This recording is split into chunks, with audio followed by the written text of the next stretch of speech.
So, welcome everyone to Cloud Talks. I am your host, Imad, and today we have with us Ariel Feldman, who is the co founder of Fidelo, a platform for creating loyalty programs, subscriptions, and recurring memberships for small businesses. So, we are going to be talking to Ariel about his entrepreneurship journey, what he's building with Fidelo, and the lessons he has picked up along the way. So, Ariel, welcome to the show. Let's start from the beginning. How did this journey start? How did Fidelo happen? Let's get some context. Certainly. Well, thank you for having me today. It's very nice to meet you. And thank you for gonna watch this podcast later on. My journey is a bit different than most of the journeys because I'm not a real co-founder. I'm actually a fake co-founder. Fidelo is actually a white label program that anybody can have and send it in his own country, sell it wherever he likes, and put his name on it. When I say we, I do have a business partner, he's a marketer. And one day he called me, he said, listen, there is an opportunity to sell loyalty programs, digital ones. Let's do it. So to him, okay, let's do it. We invest money in this white label platform and bring it to Brazil. And now, after almost 4 years, we are one of the best loyalty platforms in Brazil, even though it's still white label product. So even though there is someone that see a white label product out there, he still can make it his own, create his own identity, create his own brand, and take a product for the next levels. I think it's a very interesting concept. So, is it exactly a SaaS solution or is it an agency? What are we looking at? Yes, it is. SaaS solution is a loyalty platform. So basically, we came to switch those loyalty cards that they are like from the dinosaurs time. They are not relevant anymore because we are all on the phone. So it's basically the same thing, just on the customer phone without a need to download any app. It's going directly to the digital wallet. So people loving it because again, doesn't consume any memory, doesn't need to make authorization every now and then. And it's increase significantly the customer experience of each local business that doesn't have the money all the time to build a solution. Got it. So, do you come from membership background, referral background, or a marketing background? What has been your professional journey like? Or I do not. I do not. I'm a salesman all my life. Start as a salesperson, become a manager, after become the business owner. And sales is part of my life. If you need the selling advice, is with me. Marketing is not with me at all. As I said, I have a partner. He's the one that in charge about the marketing part of the company, and I'm the one that in charge about the selling. How to sell the solution, how to reach out to leads, and eventually how to close them for higher prices or as long as we can. okay. So, Ariel, looking at the industry in which you are operating right now, how big is the market we are looking at? What is the scale of this market or the problem right now in Brazil, if we talk about specifically? Well, in Brazil, we have maybe 50 million businesses. Let's say 40 million of them are potential customers for our platforms. Our customer data or where we can reach out is pretty huge. That's why we chose this solution because we look about the small businesses, the one that nobody look at them. Normally, big business have a marketing team. They have people that guide them. They have people that tell them, "Oh, let's create this, let's create that." But the small one that in the corner that's selling things, making his life in his business just to pay the bills. Those are the ones that we are looking at to improve them because they can have the same technology like any big business out there in the market. Basically, our platform is in the level of Starbucks or McDonald's apps or even better. Got it. So, if we have to draw a comparative analysis, what, in your opinion, suppose how does the behavior of a Brazilian customer in a loyalty program differ from, say, a customer in the US or Europe? Does cultural context change how you design rewards? Yes and no. I believe that they have pretty much the same behavior because I'm not familiar with any customer of any business doesn't want to get advantage or benefits by purchasing again and again in this place. So the customer behavior is pretty much the same. What I can tell you that in the US, it's a bit more tough to sell it because most of the small businesses, they have a loyalty program inside of their POS system. And in Brazil, it is common, but not that common like in the US. So it's much easier to convince them to go to a third party platform. However, both of the audiences, they like to get pampered, they like to get advantages. And the most important thing, they like the attention, because this platform, how it works from the wallet, what happens is you are able to send push notification to your customers manually or automatically. So you get in touch with the customer after they leave the business. This is something unbelievable that most of the local businesses fail by not doing it. So what I can get from that is you are actually solving the retention problem for customers. Yes, yes, correct. Got We are it. able to Got increase, it. most of our clients can increase their retention rate at least 20% or more. Got it. So if you have to point out one specific element in the retention circle that helps businesses solve that problem, what would that be? Will it be a royalty? Will it be a membership? What would that be? The first thing I would point, it will be communication. Because most of the business, think about the last business that you visited, or don't know, the last month, the last year, most of the local businesses, you go, you pay, and that's it. Nobody asks your name, nobody asks your phone number, nobody asks you, not pretty much nothing. So when you download a card of this business inside of your digital wallet, you start to collect data. And when you start to collect data, you start to understand customer behavior. And on top of that, you're still able to send them push notification as much as you want with no extra cost. So let's take a coffee shop. Normally, coffee shop every now and then change the menu for summer menu, winter menu, whatever it is. How they let the customers to know? How they let the customer to know there is a new item in the menu, there is a new latte, there is a new chai, whatever it is. So we solve this communication problem. And on top of that, creating their a loyalty journal. It can be a stamp card, it can be cashback, can be a reward card, can be membership card, whatever they need, we can create it for them. Increase their sales, eventually increase their customer satisfaction, and increase their customer experience, all by one loyalty platform. Got it. I was actually going through your website.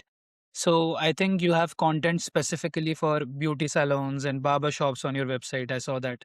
Are these your primary segments right now? And how did you end up focusing there? Our focus is actually the fast food and restaurant industry, because it's pretty easy to explain them. You know, we eat at least 3 times a day, it's 21 times a week, 84 times a month. So it's really easy to bring the customer back in this manner. However, what happened in the last months, more and more industries actually open their eyes about loyalty. They understand that, again, as I said, the journey of the client doesn't end when the client put his credit card or pay for the service. So we start to get clients from beauty salons. We start to get clients for dental clinics or beauty clinics. Those people have one thing that is their biggest pain point, is to get to new clients without to spend a lot of money. So when you create a loyalty program inside of our loyalty program, you actually have a hidden referral program inside. So what happened when you have a good client that pay you a few thousand for a treatment? Normally, his friends or his colleagues would have the same way to pay for this service as well. So you take this person, tell them, look, if you're gonna share your digital loyalty with your friends and colleagues, you can get benefits. So they actually can reach to many people without a lot of effort, and everybody make money, them and us, and it's amazing. Interesting. What are your thoughts on loyalty program data that you have? I think data is one of the most underrated assets a small business has. So we can talk about purchase history, preferences, engagement patterns. So how many of your customers are actually using this data to make decisions? So the data that I like to collect in the platform, it's not what you mentioned. I take it more about a specific of the client. For example, their age group, their gender, what type of phone they have. When you take those three data, you actually can understand who is your public target. And most of the local business, when they make any social media ads, they spend a lot of money by directing their ads to the wrong audience, because most of the people don't collect real data from customers. So they think that their followers on the Instagram or in the social media are actually the ones that buy from them, but it's not. Sometimes it's a bit different here or there. So when you start to collect this type of data, and then you ended up after a few weeks or a few months to understand who is your real public target, it's really easy to reach to the right people without to spend money. Right. Talking about your core expertise, sales, what channels are working best for customer acquisition right now in your case? How do we reach customers? Yes. Yeah. Right. Okay, so in this loyalty platform, it's something unbelievable because when you create a digital loyalty card, you actually can put your brand name inside of each card. And what happens is that our future customers that actually use it as end clients of our customers, some of them are business owners as well. So when they see it, they want to bring it to implement it in their business as well. So now, after almost 4 years, most of our sales are actually organic sales of someone that saw it in another business. Interesting. So I think product is now selling itself. Yes, it is. Eventually, we work hard. In the Hmm. beginning, we were active in all the communication channels, door to door, cold calling, LinkedIn. We did a lot of LinkedIn. We could reach out to many franchises in Brazil, like marketing managers or operation managers with ease because they are very active there. We could close a few deals from the LinkedIn, even one sale of more than 100 locations. So the most important thing, just be active and things will start to move on. Right. So can you walk me through a typical sales conversation that you have with your customer? Suppose a small business owner sits down with you or someone from your team. What's the first thing you say to get their attention, or what's the general conversation you have? Yes, and the first thing I do, it's touch a pain point. I think this is the secret of selling anything. You can introduce yourself, you can talk about your product until tomorrow, but if you didn't touch a pain point, something that is missing to this business to grow, they're not going to give you the attention. So I like to observe the business, I like to check them out. Sometimes I will go physically to the place to see how the thing works and what I can improve with my platform to this business. So when you touch a real pain point, not something that you copy and paste, they feel it. And when they feel it, they will answer to you. And when you answer to you, you can start a conversation, you can bring them to a demo call and eventually close the deal. What are some objections that you get from customers? Some common objections from small businesses? Sure. Some common objections. Let's say our biggest objection is to connect to the POS system because most of the clients want everything in one screen, and it's actually a very easy objection to solve.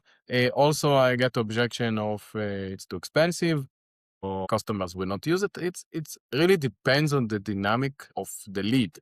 But the biggest objection we have normally because we are like a third party loyalty program is how to connect it to the POS system. I think Fidelo is doing great with content. As much as I have researched about you, you're doing great on Instagram, on LinkedIn, on your website too.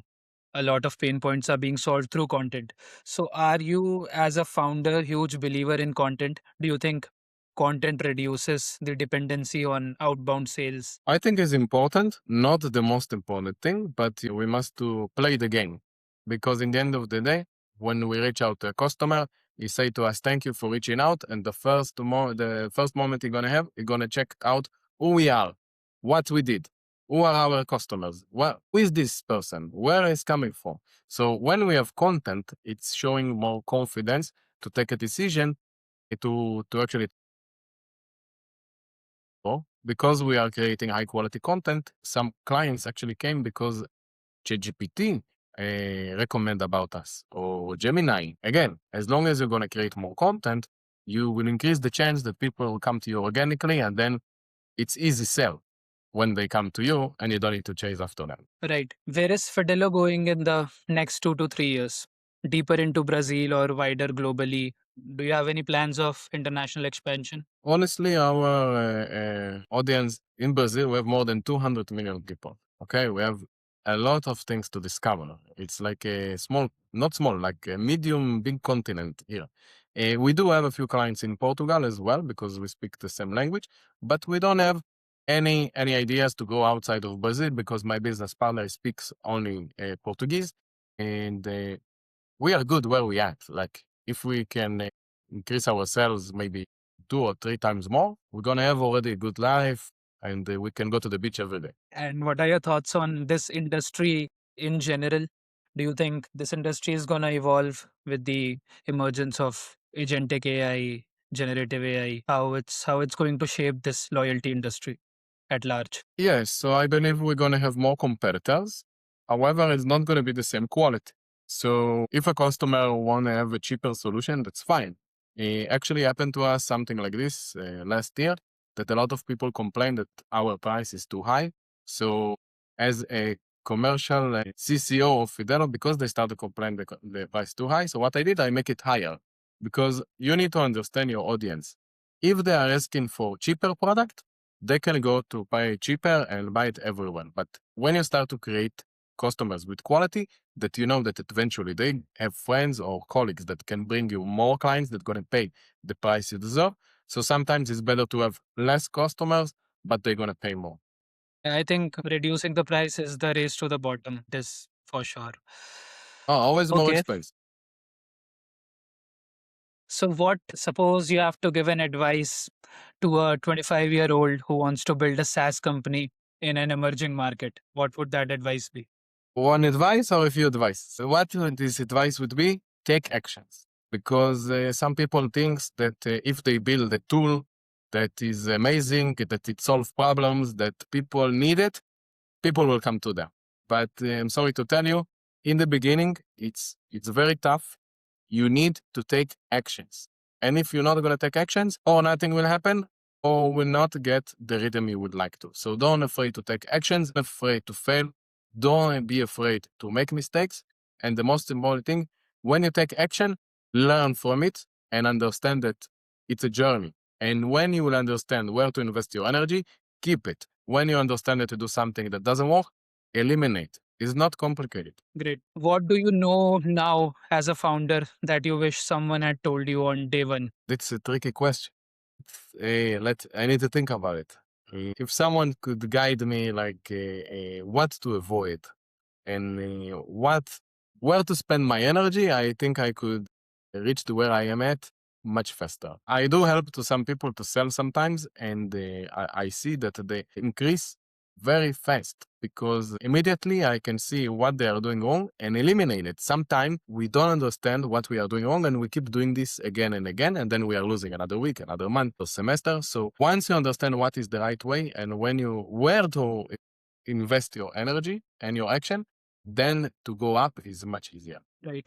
Next question is, how do you stay resilient or on the path when the business isn't growing or going in the way you want it to? Can you repeat the question, please?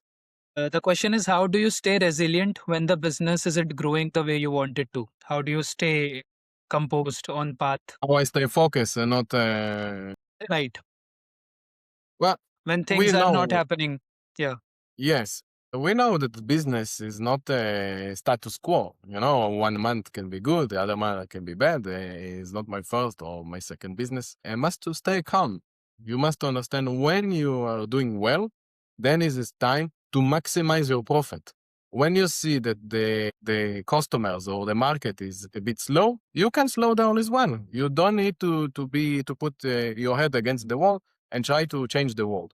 I will give you an example. In Brazil, for example, January and February are months that we don't see a lot of transaction. December as well. So we know it. So we're not going to spend our energy to try to change people's mind. However, we know that from the beginning of the next month, things going to start to come back like it normally is. This is time to invest our energy and to try to sell as much as we can. So learn the market, learn when is a good month to invest, and when is a good month to rest, because it's a business. There isn't 12 months that you're making the same amount of money. It's impossible. Great insight so far. So, Ariel, now I have a rapid fire round. I know you might be familiar with this. So I have some quick questions, 5 to 6 rapid questions. You can share your thoughts on it if you have anything to share, few insights on them. So the first one is, what do most small businesses get completely wrong about retention? They don't understand how important it is. If you take any big business, any big company, they've mastered the retention because they understand that it's much easier to sell to the same customer again and again than to try to chase after new ones. The new customers, cost a lot of money. What's that one metric you check every morning? The metric, I'm checking my email. If someone want to have a meeting with me or ask for information or I got a promotion or whatever it is, I check my email, to see. I must to understand what's going on in the world because opportunities always come and goes, but I don't want to miss them. Right. What's the biggest myth about loyalty programs? The biggest myth about it that the customer getting something above the company. Like some local businesses, they think that if they're going to create loyalty program, their customers going to get something for free and they're going to lose money. However, they didn't realize that the customer, when he has advantage, when he has benefit in this specific business, he come more often. So your lifetime value, it's much higher. So they need to understand that they are not losing nothing. They are just creating customers, like a long-term customers, instead of just to make a sale. Sales or product? What builds the company? You can't choose both. Sales, and more sales. You can have the best product in the world, the very best product in the galaxy, the best product in the planet. If you don't know how to sell it, my friend, you will not sell it. Interesting. One book every founder should read. Any book recommendation that you have? Not with me. I don't read books. I am a big believer of taking actions, make mistakes, understand the mistake, and fix it. I don't need a recommendation of others. I have my life, others has their life. So live your life, take action, make a mistake, learn from your mistake, be better. Wow, that's an interesting one. Okay. So the final question is, what's the best thing about building in Brazil? The most interesting in Brazilians are very difficult people to understand. I'm not a Brazilian. I just live here for over a decade and they don't say no. So you never know if they are interesting or not. So you need to guess. However, you all the time must to sharpen your question or your approach in order to get inside of their mind and to bring them to where you at. I think that I learned those years that when I need to sell, sometimes feel like a video game, like Pac-Man. You know Pac-Man? If I will Heard of go it, to yeah. the right, okay, if I will go to the right side of the screen, the bad guys will hit me. But if I will go to the left side of the screen, I will go to the next level. So all the time choose to go to the left side. This is what I have been taught from the Brazilian. What to avoid, more important than what to say. Interesting, Ariel. I think that was a great short conversation that we have had. And my episodes are also structured for 30 minutes, and we have reached the mark. But it was great talking to you. I think I have learned a lot personally from you, the way you are building, the way you share your thoughts. And yes, I talk to a lot of founders, and it's strange every time I receive a lot of different perspectives because I think people think differently. It's very subjective how you approach businesses. So thank you so much for taking out time today, Ariel. It was a pleasure. Any closing thoughts, anything you want to share with people watching? Yes, I don't want you to get me wrong. Like I'm not trying to tell you don't read books. The opposite, you're more than welcome to read books. However, me specifically, I'm not the person that need to read. And you said something interesting now by yourself that each one have a different perspective, has different approach. And I think that we as a personality need to take a little bit from each person we are listening or each person we are talking to, because then we're going to have our own character, but much better because it's it's not bad to learn from others and to take what you feel comfortable with, because in the end of the day, when you feel comfortable to speak to a client, he will feel comfortable to close with you, to trust you, and eventually give you his money. Perfect. Thank you so much.